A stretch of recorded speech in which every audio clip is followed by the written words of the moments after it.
Well, as the lockdown continues, we've actually got an issue apparently with our teachers here on the Isle of Man. We're certainly one of the unions. And Damien, we talked to you many times over this dispute that's been going on, but this is totally separate from that pay dispute.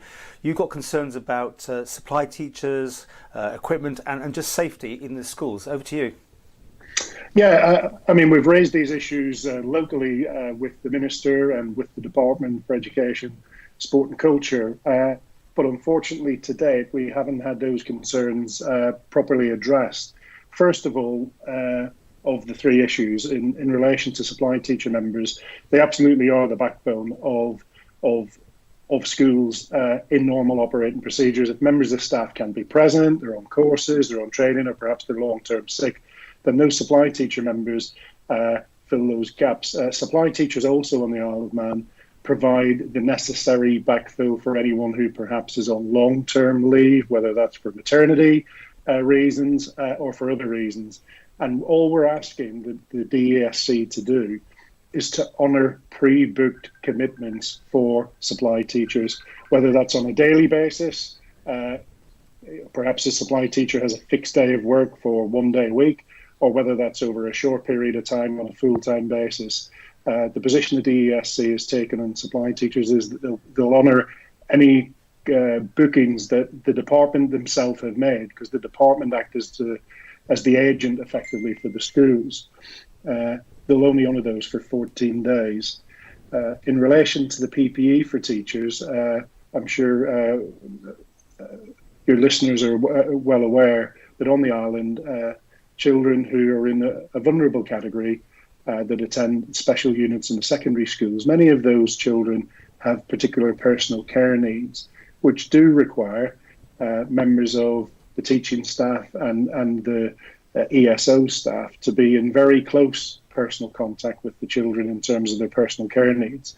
What we're asking for is, one, that the appropriate PPE is provided, but also that the staff that are rotated to work within those hubs that have the special units are appropriately trained.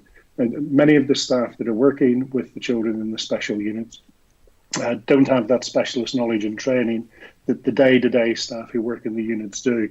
And the long and the short of it, fundamentally, Paul, is that many of those most vulnerable children who have underlying health conditions are much safer at home than actually attending attending education or childcare within the special units.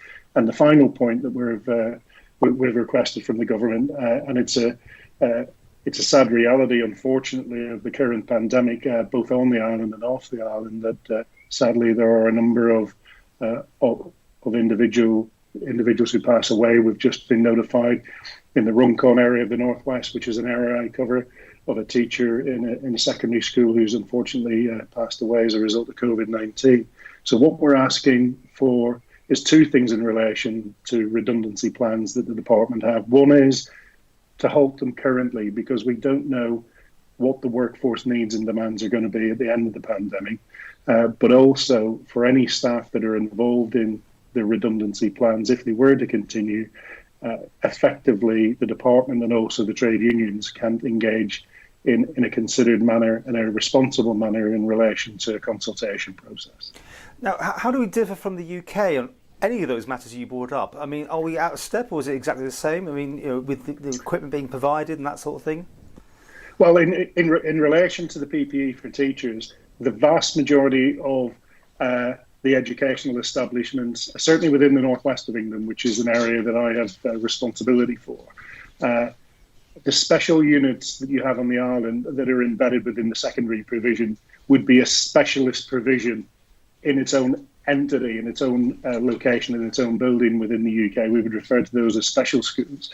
The vast majority of those special schools are completely shut down, particularly those special schools that have children who have an underlying health condition which puts them into a high-risk category, and that's for the benefit of the child fundamentally, but also in relation to the staff that are working with them, because there is a shortage of PPE equipment, and many councils across the northwest have worked closely with Liverpool, with Sefton, with Knowsley, with Wirral, they've taken the decision to reduce the amount of demand on PPE equipment where they can by reducing the number of staff that need to be in those close quarter contact with young people that have personal care needs.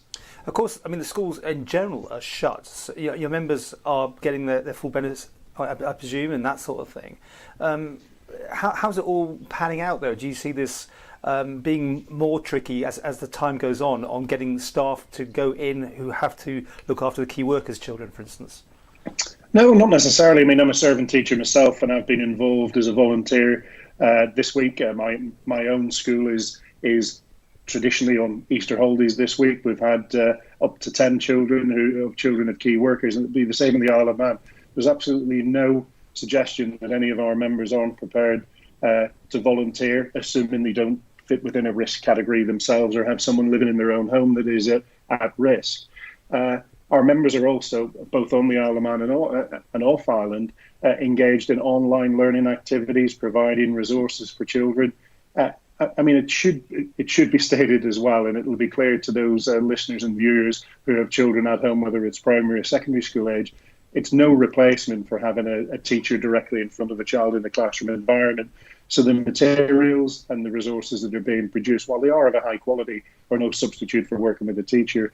But of course, the other thing that many of the teacher members will be also engaged in, if they have children of their own, they'll be involved in homeschooling themselves with their own children and having their children in some sort of a routine throughout the day. So they will be juggling the demands of being a teacher and providing and creating resources for the young people that they work with, but also potentially have some care responsibilities, whether for children or other relatives that they live with. Well, before you go, obviously this is ongoing. I should ask you, have you had any communication back from the minister, the new minister that's now in charge on this now, Dr. Alex Allison? Yes, since Dr. Allison's taken over as minister, we've been actively engaged with him on a number of occasions, and our local secretary, Geraldine O'Neill, remains in regular contact with not just Dr. Allison, particularly Dr. Allison, obviously, as the minister, and other senior officials in the DESC, but also with members of Tynwald in terms of making sure that they are absolutely focused, which I've no doubt they are, in ensuring that every member of the population of the Isle of Man, whether they're adults that work in schools, our members as teachers, or whether those are the young people, are absolutely safe. And I think there's a very clear message. Unless it's safe to do so, no one should be leaving their homes. And it's not. And the only people who should be having children in school are those key workers who are doing an absolutely fantastic and admirable job in looking after the health and of those individuals that are subject to COVID-19, unfortunately. Okay, and my final point was how's the other dispute going on? Is that just being put on hold, or is it still active at the minute? Yes, I think it's fair to say that in relation to, I'm a joint chair of the joint trade union side that represents 4 teacher trade unions: NASUWT, NEU, NAHT, and ASCO.